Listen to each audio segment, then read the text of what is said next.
pelo sinal da Santa Cruz, livrai-nos de Nosso Senhor dos nossos inimigos, em nome do Pai, do Filho e do Espírito Santo. Amém.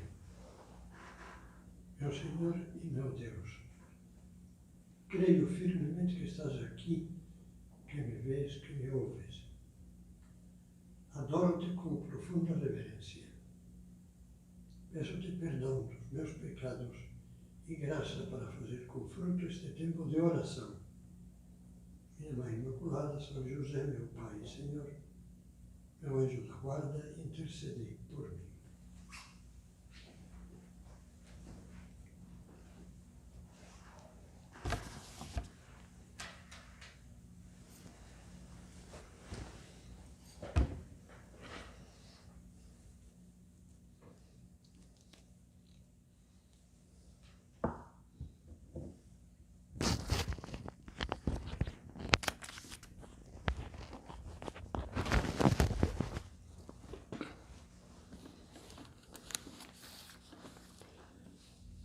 Vamos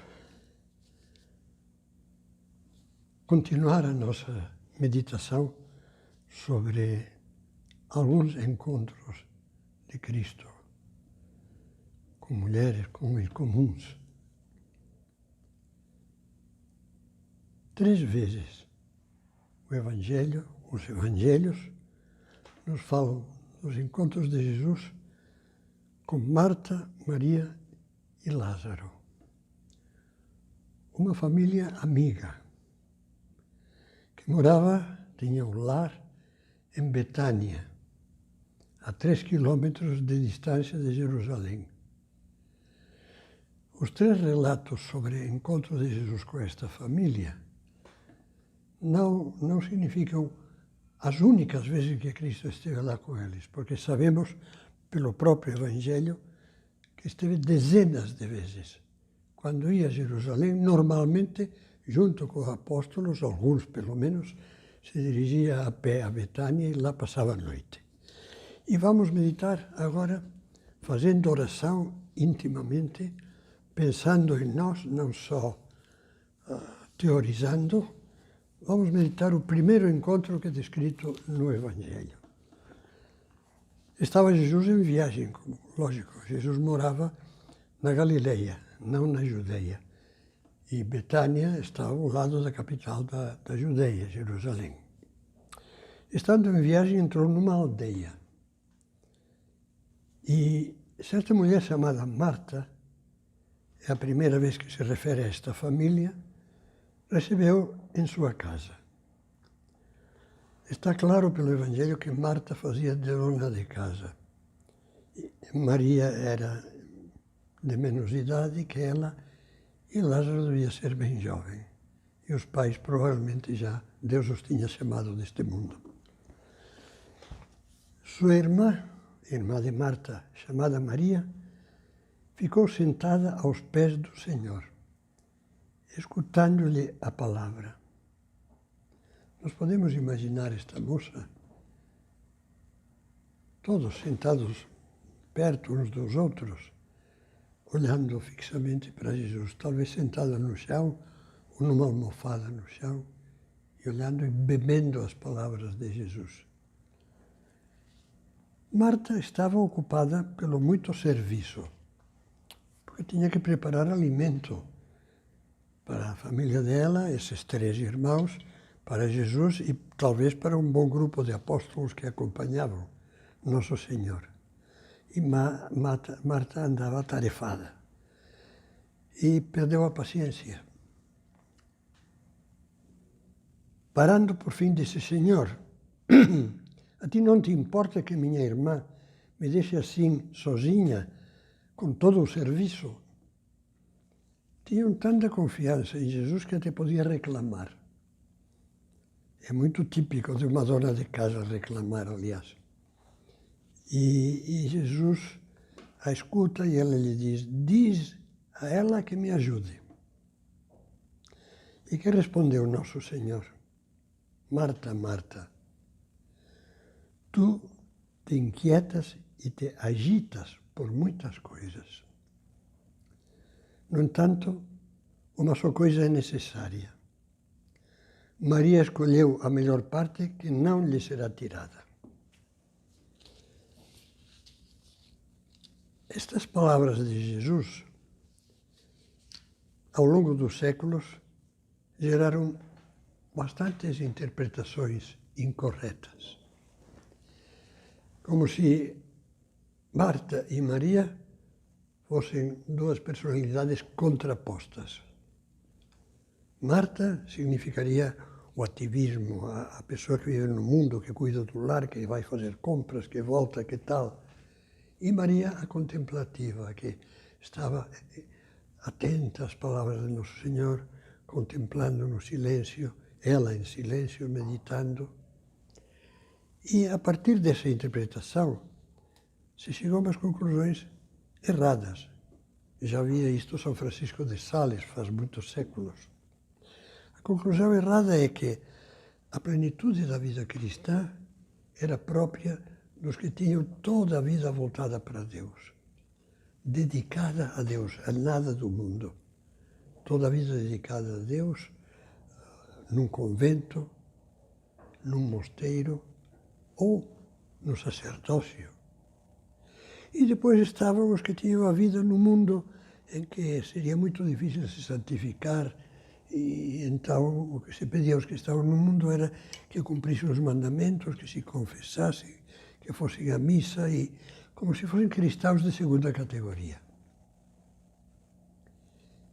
E Deus quis desfazer esse equívoco, sobretudo através de santos e de almas muito boas, e de intelectuais católicos muito bons, mas sobretudo, por intermédio de um santo, São José Maria Escrivá, ao qual o Papa João Paulo II, quando o canonizou, na homilia da própria canonização, o chamou o santo do cotidiano. São José Maria Escrivá, no dia 2 de outubro de 1928, teve uma iluminação de Deus. Estava fazendo um retiro e, de repente, viu. Ele dizia exatamente assim, como se vê uma luz, quando se acende uma luz, viu. Viu o que Deus lhe pedia, o que mais tarde se chamaria Opus Dei. Mas ele viu o essencial, que Deus queria que ele fosse o pregoeiro de uma mensagem, que Deus chama à plenitude da vida cristã todos os batizados, todos, solteiros, casados, viúvos, padres, freiras, mães de família, trabalhadores rurais. Se lhe gravaram na alma, Deus gravou na alma de São José Maria aquelas palavras no Sermão da Montanha, quando Jesus dizia: sede, pois, vós perfeitos, como é perfeito o meu Pai que está nos céus. Uma coisa que impressiona, mas é impossível. Está falando para uma multidão que tem gente de todo tipo e diz que vocês estão chamados a ser perfeitos como Deus, como meu Pai. Não, Deus é amor. Está chamando à perfeição do amor dentro do possível a uma criatura humana que é muito. Mas diz, essa vocação para o amor, para a santidade, que é a plenitude do amor a Deus e ao próximo, isso é a santidade, não é uma auréola, nem é fazer milagres. Que, aliás, nenhum santo faz milagres. Nunca fez. Quem faz os milagres é Deus através, por intermédio deles, como instrumentos, mas só Deus os faz. Agora, todos chamados à santidade, todos. E quando esteve aqui no Brasil, dizia, não vou me lembrar literalmente, mas dizia, santo também aquele que está com a carrocinha vendendo sorvetes, também. Santo aquela moça jovem que está ajudando nas tarefas do lar e passa o dia na cozinha. Santo, todos santos. Estão chamados a ser santos. E explicava isto de uma maneira muito clara, numa homilia que pronunciou no dia 8 de outubro de 1967, diante de uma multidão de professores e estudantes, multidão digo porque eram centenas, talvez mais de 1 milhar de pessoas, no campus da Universidade de Navarra. Essa homilia se encontra no site Opus Dei e escuta-se a voz do próprio São José Maria pregando essa homilia. Além disso, foi publicada aqui no Brasil pela editora Quadrante. Se chama Amar o Mundo Apaixonadamente. E, entre outras muitas coisas, o que diz São José Maria nessa homilia? Qual é o lugar da existência cristã? Será o convento? Será só a igreja? Haverá 2 tipos, ele não diz, digo eu agora, 2 tipos de cristãos, os seletos que estão voltados para Deus e com uma união especialíssima com Deus, e os que são simplesmente a plebe. O cristão da missa de domingo ou da missa de vez em quando, ou, como dizem tantos, olha, eu não vou à missa, sou católico. Agora faz anos que não vou à missa, mas eu fui batizado, fui crismado. Fiz a primeira comunhão e fui coroinha. Naquela época, coroinha eram só os meninos, não as meninas. E pronto, não existe, isso não existe. Como responde São José Maria? Meus filhos, aí onde estão os nossos irmãos, os homens. Aí onde estão as nossas aspirações, o nosso trabalho, os nossos amores. Aí está o lugar do nosso encontro cotidiano com Cristo. Então não é na igreja, não, é na rua, é no ônibus, é no metrô, é no escritório, é na oficina, é no consultório. Aí onde estão os nossos irmãos, os homens, aí onde estão as nossas aspirações, o nosso trabalho, os nossos amores, na família, em casa, marido e mulher, filhos, parentes. Aí está o lugar do nosso encontro cotidiano com Cristo. Quando se descobre isto, os olhos brilham. Então eu posso encontrar Cristo e falar com Cristo e caminhar junto com Cristo nessas coisas triviais, do trivial cotidiano. Não só pode, como deveria. E dizia, no meio das coisas mais materiais da terra, é que nós devemos santificar-nos, servindo a Deus e a todos os homens. E utilizava uma expressão duplamente forte nesta homilia. É bom deixar que penetre na nossa consciência, dizia.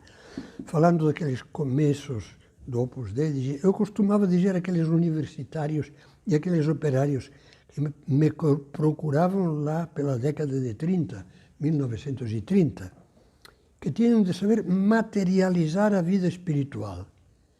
Queria afastá-los assim da tentação frequente naquela época e agora, de levar uma espécie de vida dupla. A vida interior, a vida de relação com Deus, por um lado, momentos de missa, de oração, de rezas, e por outro, diferente e separada, a vida familiar, profissional e social, cheia de pequenas realidades terrenas. Não, meus filhos, dizia com energia, você pode escutar essa homilia, como eu dizia, no site Opus Dei. Não, meus filhos, não pode haver uma vida dupla. Não podemos ser como esquizofrênicos se queremos ser cristãos. Divididos. Por um lado as coisas de Deus, por outro todas as outras coisas. Tudo é de Deus. E tudo é humano. Há uma única vida feita de carne e espírito.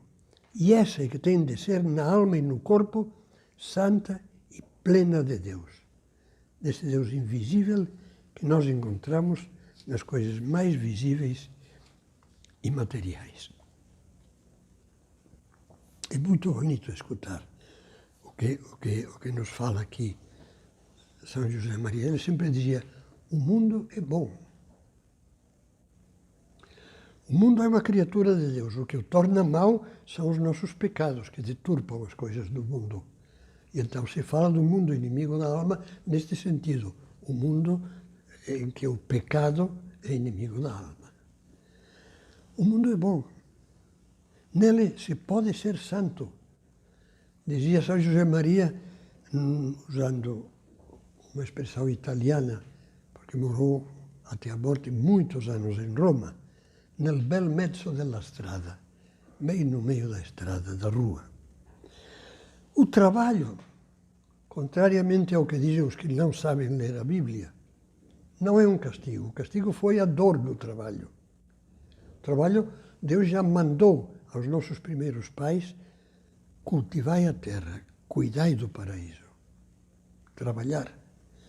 O trabalho não é um castigo, é uma vocação primordial do ser humano.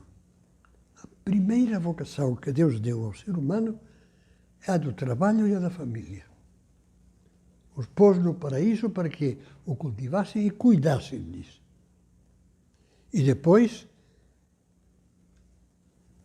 para unir homem e mulher, sendo uma só vida. Crescei e multiplicai-vos e enchei a terra. E o exemplo de Cristo? Jesus Cristo é nosso Redentor desde que é um bebê nas palhas do presépio, na gruta de Belém, onde nasceu. Já está nos redimindo. Já é Deus que veio ao mundo. Já é Deus que nos fala sem falar. Já é Deus que, através daquela criança, nos fala do que serão as virtudes cristãs. O desprendimento, a humildade, a entrega, a doação. E depois, a maior parte da vida de Cristo, a chamada vida oculta de Cristo, porque o Evangelho dela não nos conta quase nada, e que deve ter durado uns 30 anos, foi a vida normal de família e trabalho.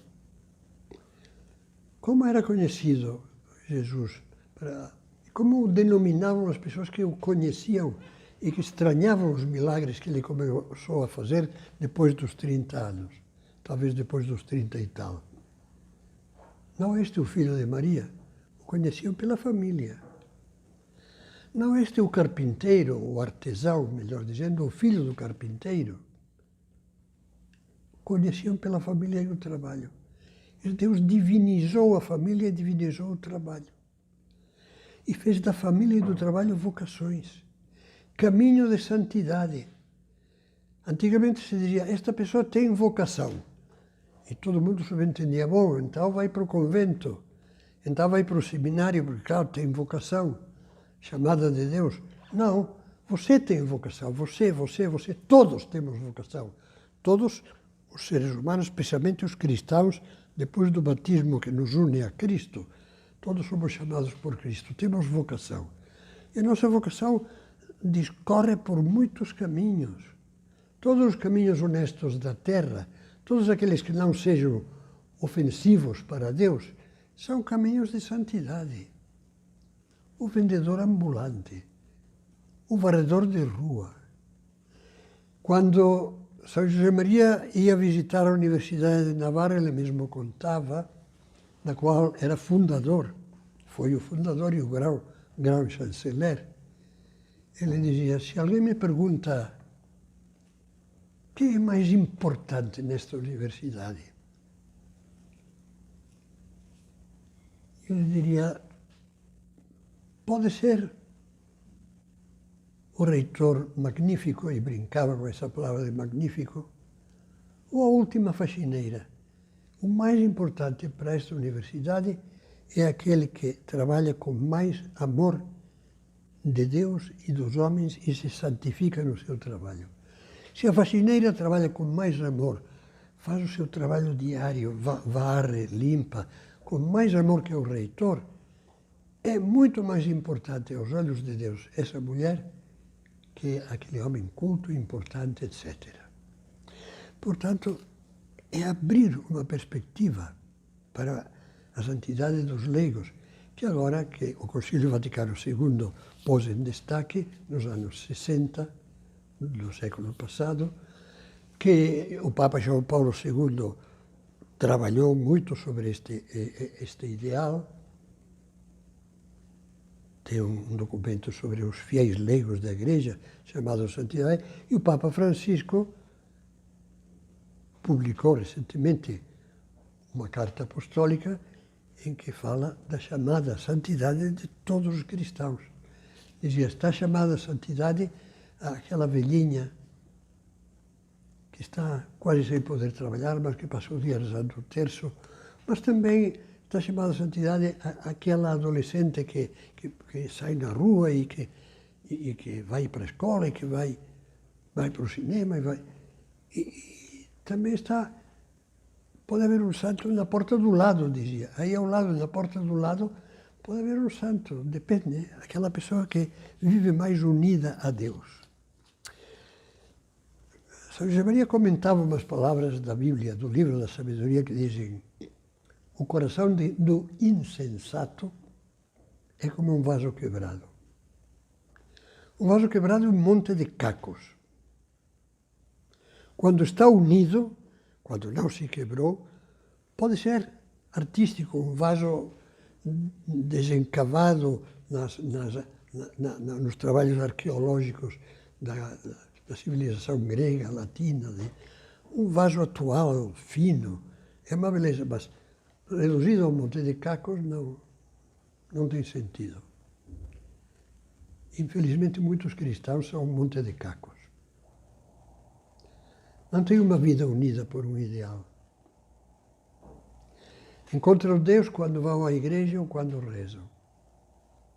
E depois se esquecem. É como um gaveteiro, como uma cômoda. Puxa uma gaveta, é a gaveta de Deus, fecha.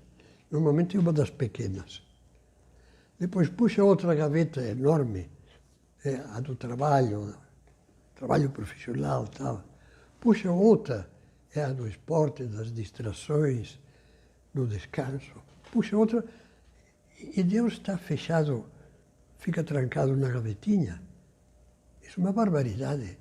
Deus está no esporte, Deus está na Olimpíada, Deus está no campo de futebol, Deus está, já falávamos, em todos os trabalhos honestos. E assim São José Maria dizia e com toda razão: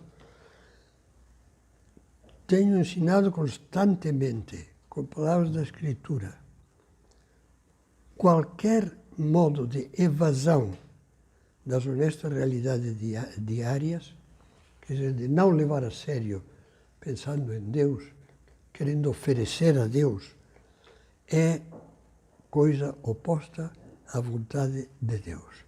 Deus nos espera cada dia, no laboratório, na sala de operações de um hospital. Agora, quanta gente na UTI.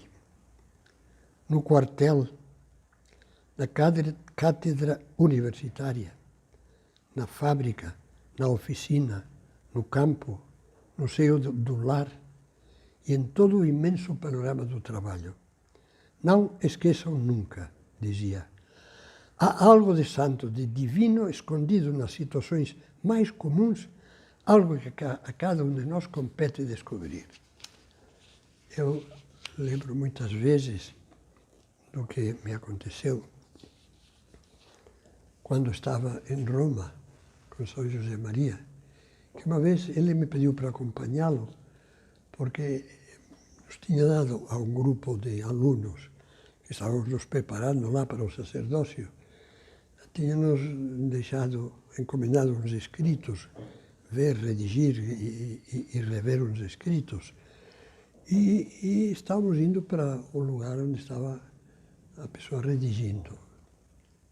E era uma sala alta, como uma espécie de torre quase do edifício da Vila Tevere, chamado, que tinha muitas janelas, estavam abertas. Não lembro a época do ano, mas devia ser ou março, abril, inventava muito. Eu entrei, deixei a porta aberta, deixei passar São José Maria, lógico, cedi a passagem e deixei a porta aberta. Ele se voltou para mim, fechou suavemente a porta e, sem humilhar, com muito carinho, sorrindo, disse: Provavelmente você nunca tinha pensado que se pode fechar uma porta com amor de Deus, por amor a Deus. Tudo, até as coisas mais pequenas. Fazei tudo por amor, dizia. Assim não há coisas pequenas. Tudo é grande.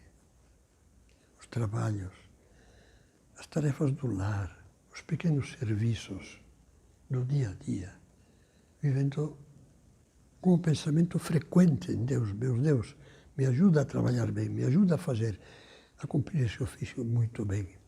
E há algo de divino no lar, que Deus também pede. Encontre Deus no lar. Onde? No seu marido, na sua esposa, naquilo que você não passará ao largo, como se não visse, mas captará, perceberá que ele ou ela está precisando neste momento. E aquele filho e aquela filha, e em vez de dizer estou cansado e já não aguento mais, dirá não. Sorrirá, e esse sorriso já é um ato de amor, e procurará conversar um pouco, atender, corresponder ao que você adivinhou que a pessoa está esperando. Não vou me alongar mais nesta meditação, mas sim vou citar ainda uma frase muito breve de São José Maria. Queres de verdade ser santo? Cumpre o pequeno dever de cada momento. Faz o que deves e está no que fazes. Faz o que deves, vendo no dever a vontade de Deus. Trabalho bem feito, vida familiar bem vivida. Faz o que deves e estar no que faz, quer dizer, estar pondo atenção naquilo sem distrações, sem ter 20 coisas e sem ficar como a pobre Marta, agitada. Tu te agitas e te angustias por muitas coisas. Uma só coisa é necessária. Maria escolheu a melhor parte. Estar voltada para Cristo. E você pode estar voltado para Cristo nas coisas mais insignificantes do dia, fazendo por Ele, fazendo com Ele, fazendo para Ele. Nossa Senhora viveu a vida inteira assim, uma vida simples, vida de lar, cuidado de Jesus, cuidando de São José, enquanto José viveu, e também São José Maria, eu cito tanto porque ele foi o grande farol, desde o século passado, o grande farol que iluminava essa doutrina, que afinal é a doutrina da Igreja, que você encontrará nos documentos do Concílio Vaticano II. Ele dizia, isto é o que explica a vida de Maria. Um amor levado até o extremo, feliz de estar onde Deus a quer, cumprindo com esmero a vontade divina. Nossa Senhora, esse foi o programa da tua vida. Minha mãe, faz que seja o programa da minha vida também.